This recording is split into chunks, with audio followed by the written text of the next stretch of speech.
Lemon Icebox Pie is basically a lemon version of key lime pie.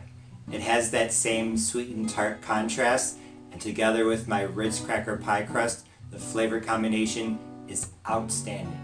For more information on how to make a lemon icebox pie, keep watching. Although a graham cracker crust is the most common crust for lemon icebox pie, I decided to use a Ritz cracker crust, and it was absolutely delicious. All it is crushed Ritz crackers or other butter crackers, melted butter, a bit of salt, and a tablespoon of sugar. Press into a pie plate, then bake, and then it should be done in no time. I will be sure to include a link to the more detailed recipe video below. However, feel free to use a ready-made graham cracker crust. The secret for this lemon icebox pie is in the filling, so let's get to that now. Lemon icebox pie is very similar to key lime pie, except that it has lemons instead of limes. I know normally lemon icebox pie has a graham cracker crust, but I'm using my Ritz cracker crust. A link will be in the description box. I think that it's a very nice contrast in flavors between the salty and buttery Ritz cracker crust and the tart and sweet filling. If you want to use graham cracker, that's really common. I think it'll be delicious, but I want to try this. So for the filling, like I said, it's very similar to key lime pie. I have 1 can of sweet condensed milk, 1 tablespoon of lemon zest from 2 large lemons and 1 medium, maybe small lemon, 1/8 teaspoon of salt, 3 large eggs, and 1/3 cup or 80 grams of lemon juice, the juice of 1 large lemon.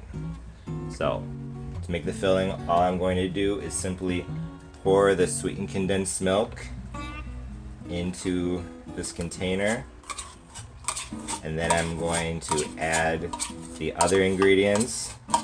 This Ritz crust is already baked, so you can buy a pre-made crust and that will work perfectly.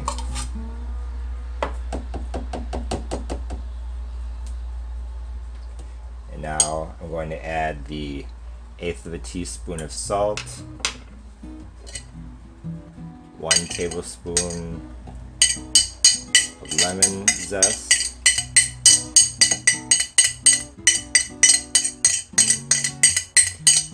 when I have lemon zest on a plate, I always have a knife to help scrape it off because sometimes lemon zest can be kind of sticky.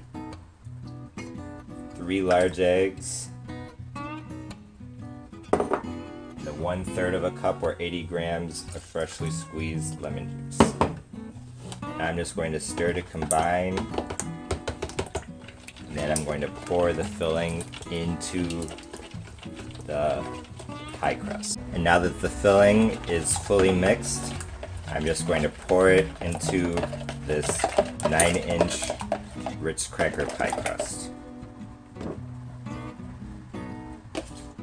and bake at 350 for 25 minutes.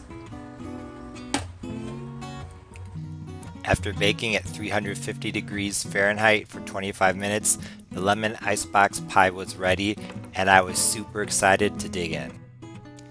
This lemon icebox pie was probably one of the, if not the, most surprisingly good new recipes that I tried this year. Don't get me wrong, I definitely liked my key lime pie recipe, but this lemon icebox pie was just on a whole other level. To be honest, I really can't tell you why it was so good. I think that it had a better combination of sweet and tart, as in the perfect combination of sweet and tart. I also really like lemon flavored desserts, so that could be part of it, but I liked the key lime cake as well. So honestly, I'm not 100% sure why I liked this lemon icebox pie so much. If you like lemon flavored desserts and you like key lime pie, then I know for a fact that you will love lemon icebox pie. Also, hence the name, this definitely tastes better when it's cold. I'm not quite sure why, so be sure to store it in the fridge. I tried researching the history of lemon icebox pie, but unfortunately I didn't find a whole lot. However, one thing I did find suggested that lemon icebox pie came before key lime pie, because there is some evidence, or at least a theory, that key lime pie was invented by people in the Florida Keys who were using what they had on hand, limes instead of lemons, to make an icebox pie. Considering this variant of a key lime pie was so good, I'm considering trying other versions, perhaps orange, perhaps grapefruit. I'm curious what I could come up with by just adjusting the same basic recipe with different types of citrus, so stay tuned. Thanks for watching. If you liked this video, please be sure to like, share, comment, and subscribe. For more information about Argentinian food and Southern recipes, please visit my website, parnellthechef.com, and be sure to follow me on social media. Right now, I'm most active on Twitter and Instagram. Once again, thanks for watching. See you next time. Bye.